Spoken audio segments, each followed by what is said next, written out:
fragment du discours amoureux, première avec Christophe Coutal, plage de Moréa. Bonjour. Alors Christophe, à quel mot associes-tu le mot confinement? Prison. C'est dit. Voilà. Qu'as-tu découvert de toi l'hyperactif, pendant cette période où finalement ça fait 1 mois et demi que tu es donc en prison? J'ai du mal à mettre mon cerveau à l'arrêt. Très compliqué. Très compliqué. Pour une fois dans ma vie où, alors il n'est pas vraiment à l'arrêt, mais il est à l'arrêt pour les affaires, puisque on ne connaît pas le bout du tunnel. On n'arrête pas de se poser des questions sur le futur. Et comme tout le monde, j'ai aucune idée. Alors ce confinement, tu l'as organisé, j'imagine, en famille? À la maison, avec les enfants. Donc moi, j'avais la chance d'avoir 2 enfants qui font 14 heures de sport par semaine minimum. Donc compliqué. Au départ, on a la chance d'avoir un jardin. Donc j'ai refait entraîneur de football, entraîneur de ping-pong, entraîneur de pétanque, entraîneur de ci, de là. Mais bon, maintenant, ça commence à faire long. Et donc c'est un peu compliqué. Je me languis que tout le monde puisse reprendre son petit tralala habituel. Alors justement, ma troisième question, ça allait être comment vois-tu le monde d'après? Mais j'ai l'impression, plus les jours avancent, qu'il n'y aura pas de monde d'après, mais qu'il y aura plutôt un monde avec. Alors avec, ça veut dire quoi pour toi? Toi qui es plagiste depuis plusieurs générations. Moréa, c'est une plage qui existe depuis 1952, qui s'embellit, qui embellit tous les ans, qui a beaucoup d'habitués belges, beaucoup d'habitués italiens, suisses, beaucoup de tropéziens aussi. Tu as réussi cette mixité. Là, je sais ton tempérament méridional, tu as envie de prendre les gens dans tes bras. Comment vois-tu donc ce monde avec? De prendre les gens dans les bras, c'est un peu l'essence de notre travail. Nous, ici dans le sud, on a cet accent qui chante, qui ne plaît peut-être pas à tout le monde, mais qui chante. On est très proche de nos clients. C'est vrai que moi, je fais 2000 bises par jour, donc ça, je vais l'arrêter. J'ai commencé par toi, puisque aujourd'hui, on ne s'est pas fait la bise. Et c'est un peu l'essence de notre métier, donc la convivialité. Aujourd'hui, moi, j'ai un établissement ouvert à l'air, donc c'est vrai que je ne comprends pas pourquoi on ne pourrait pas ouvrir, surtout que personne n'est obligé de venir au restaurant. On est toujours en train de parler du restaurant, des hôtels, mais si vous avez peur, si vous vous sentez en danger, vous restez chez vous. On n'est pas là à mettre un coup de calibre sur la tête à quelqu'un. Allez à Montréal, allez à Tahiti, allez au Club 55, vous allez où vous voulez. Les gens font ce qu'ils veulent. Et donc là, on oblige les gens à rester chez eux. On tue une économie. Alors je peux comprendre qu'il y ait des morts. Et malheureusement, c'est très triste. Moi, ma mère qui a 88 ans, elle ne viendra pas à Montréal, bien entendu, pour l'instant, tant qu'on n'a pas un vaccin, qu'on n'a pas une solution. Mais d'arrêter complètement l'économie, et je ne parle pas que pour moi. Vous savez, il y a un proverbe chinois qui dit « Quand le gros maigrit, le maigre meurt ». Et aujourd'hui, alors moi je suis gros là, je suis pas gros. Non, dodu. Mais c'est assez compliqué. Moi je vois tout mon personnel, ils veulent travailler, ils ne comprennent pas. Alors après, bien entendu, il y aura des règles. Mais je pense que nous, les restaurateurs, on est quand même assez intelligents pour nous adapter. On est déjà un métier qui est soumis à des règles de tous les côtés. Chaque année, on nous en pond une. Le client, quand il va arriver dans un restaurant, quel qu'il soit, il va voir que si les tables elles sont les unes sur les autres, il va faire demi-tour, il va partir. Il va voir que s'il n'y a pas des premiers gestes barrières imposés par le restaurateur vis-à-vis de son personnel, vis-à-vis de plein de choses, vous repartez, vous n'êtes pas obligé de rester. Donc aujourd'hui, on met complètement à l'arrêt et tout. Et après, dans Air France, ils sont 250 dans un avion. Alors ils sont rentrés à 1,50 m les uns de l'autre. Après, on les colle à 5 cm à côté de gens que vous ne connaissez pas. Donc je pense qu'on a un peu peur. Tout le monde a peur. Nos politiciens ont peur. Et puis à un moment donné, on a tous peur en tant que patron. Moi, chaque année, quand j'ouvre, j'ai la peur de réussir ma saison ou pas. Aujourd'hui, on me dit... Il faut ouvrir, on va peut-être ouvrir, mais j'ouvre avec quoi? Avec du monde, pas du monde, du personnel, pas du personnel. Exact. On est un peu quand même dans le noir. Alors, en tous les cas, pour le moment, tu maintiens des échanges avec tes clients, avec les gens qui t'adorent de manière efficace. Tu as fait une chasse aux œufs qui a hyper bien marché. Aujourd'hui, un truc encore aussi. Voilà. Là, tu fais une vente caritative avec une artiste d'ici qui sera donc donnée au bénéfice Catherine des soignants, Catherine Lempereur. Parce qu'il ne faut pas oublier qu'effectivement, les plagistes ont envie d'ouvrir, mais on sait très bien que par ailleurs, il y a des gens, par exemple, dans le nord de la France, dans l'est de la France, qui quotidiennement soutiennent des vies qui sont en train de s'effondrer, donc ça vous le savez aussi. Il y a 2 jours, le nouveau bureau des plagistes a été formé. Est-ce que vous vous concertez entre vous? Est-ce que vous avez un dialogue facile avec la mairie? Quelle est la marge de manœuvre de la mairie? Est-ce que tu as compris quelque chose entre ce que dit Macron et ce que peut faire le maire, par exemple? Alors je pense que le maire, lui, n'a pas compris. Oui. mais pas le maire de Ramatuelle, tous les maires. Tous les maires n'ont pas compris, le message n'est pas très bien passé. Je pense que tout en haut, ils ne savent pas. Donc, on ne peut pas demander au maire de Ramatuelle d'en savoir plus que le président. Alors pour autant, je te coupe, on parle quand même de différenciation entre les plages qui sont sur le domaine public maritime et les plages qui sont sur le domaine communal, c'est-à-dire donc qui dépendent de la mairie, et notamment des plagistes comme toi ou comme Patrice de Colmont qui sont chez eux. Ouais. Est-ce qu'il y aura donc un règlement à 2 vitesses? Non, on ne peut pas, puisqu'on parle du CHR. Donc si c'est le Café, hôtel, restaurant. Voilà, café, hôtel, restaurant. Donc automatiquement, on met tout le monde dans le même panier. Moi j'ai une grande terrasse, d'autres ne l'ont pas, mais il n'y aura qu'une règle pour tout le monde. Donc c'est un peu compliqué. Pour revenir, encore une fois, les maires sont dans l'attente. On est tous dans cette attente et on est tous d'accord que personne ne sait. Il y a quelqu'un qui postait sur son Facebook ultra. Je ne me rappelle pas du nom qu'il a sorti, que c'était extraordinaire, ce qui veut dire que les gens tous ont l'impression de savoir, mais finalement ils ne savent pas, et c'est exactement ce qui se passe. On ne sait pas, donc qu'est-ce qu'on va faire? Est-ce que la mer va être ouverte? Est-ce qu'on va pouvoir se baigner? Est-ce que le virus se transmet dans la mer? Et puis une fois qu'on va ouvrir dans nos restaurants, les gens, après 1 ou 2 bouteilles de rosé, quel est leur comportement? Est-ce que la distance, elle reste? Moi, je vois aujourd'hui à Saint-Tropez, on est le 24 avril, ce matin, je suis passé en ville, j'ai acheté des trucs, il y avait un monde de fou. Oui, alors effectivement, il y a beaucoup de gens qui sont descendus aussi, puisqu'ils ont profité ils ont des raison. vacances, ils sont venus se Ils ont confiner raison, dans ils ont des maisons ici. Je suis contre les gens qui disent, je trouve aberrant, les gens, ils n'ont pas le droit de descendre dans leur résidence secondaire. Je veux dire, c'est qu'à un moment donné, alors ils sont pestiférés maintenant, mais quand il faut leur prendre leur pognon, ils sont les bienvenus. Alors, tout à fait. Honnêtement, ça c'est un peu exagéré. Absolument. Je trouve que les gens, malgré tout, ils ont le droit d'être chez eux, ils se confinent à Saint-Tropez, ils se confinent ailleurs. Le confinement, du moment que vous restez chez vous, il fait partie du confinement. Si vous avez une maison à Saint-Tropez, que vous descendez et que vous restez chez vous, je veux dire, c'est qu'à un moment donné, il ne faut pas rentrer non plus dans cette psychose.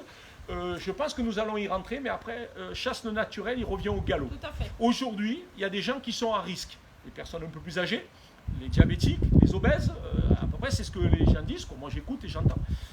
Donc moi, si aujourd'hui je suis obèse, diabétique et un peu âgé, ben, je vais pas dans un restaurant. C'est aussi clair que ça. Donc aujourd'hui, on est en train d'arrêter toute une économie mondiale sans solution. En plus, je trouve qu'il n'y a pas de solution au problème. En tout cas, ils ne nous en donnent pas. Alors justement, aujourd'hui, il y avait une double page dans le Figaro qui concerne les CHR, comme tu dis, avec des demandes d'indemnisation. Tout le monde se mobilise, y compris les grands chefs, des grands groupes. Le groupe Bourdon, par exemple, qui est un de tes amis, qui a le café Sénéquier. Et plein d'autres, des camps de bord, des Don Kellé, qui est effectivement notre chef étoilé de Saint-Tropez. David Brémond, des Antoine Chevan. Donc tout le monde est en train de sensibiliser les assurances. Alors comment se fait-il qu'effectivement les assurances ne prennent pas en charge la pandémie? C'est rigolo ce que tu dis, parce que tu connais des assureurs qui payent.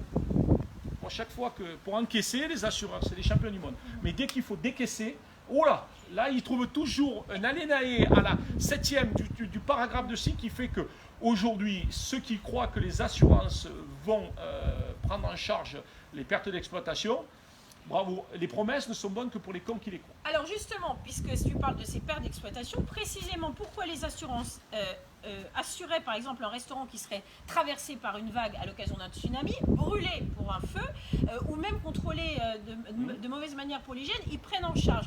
Tout à l'heure, tu me disais une chose intéressante, on va dire hors caméra, puisque vous êtes tous en train de parler de cette problématique, vous attendez de démarrer la saison. Tu me disais qu'il y a une différence entre le mot pandémie et le mot épidémie. C'est ce qu'on m'a. On m'a dit que si ça avait été une épidémie, ça aurait été pris en charge. Une pandémie, c'est pas pris en charge. Encore une fois, moi je suis pas assureur, je suis petit plagiste.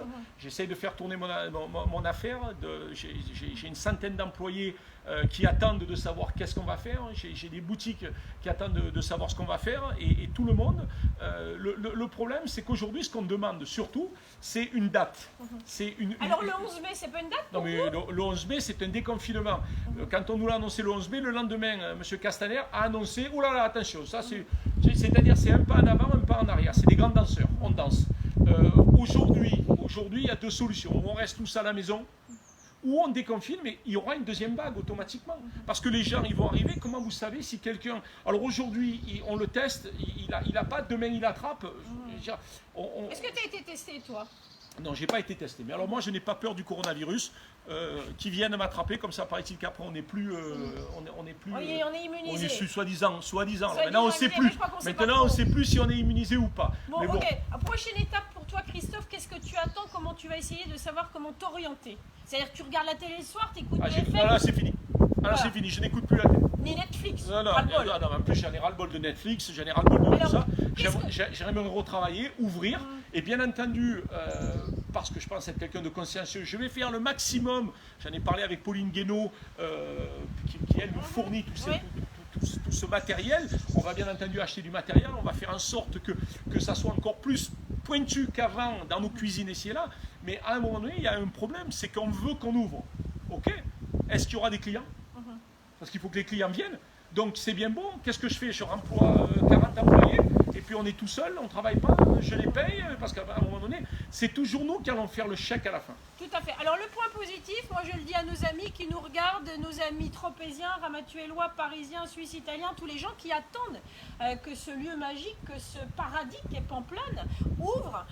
Beaucoup de maisons sont ces temps-ci sollicitées pour être louées. Donc il y a des gens qui veulent venir, Bien puisqu'il y sûr. aura une clientèle différente. Les Et gens, les ils gens, en ont marre. ils veulent louer, ils demandent des locations pour 1 mois, pour 2 mois. Donc il est possible que nous fassions que nous fassions une excellente saison. Non, une plus excellente française. saison, c'est pas possible. Non, pas possible. Une saison, oui. Une excellente saison, c'est pas possible.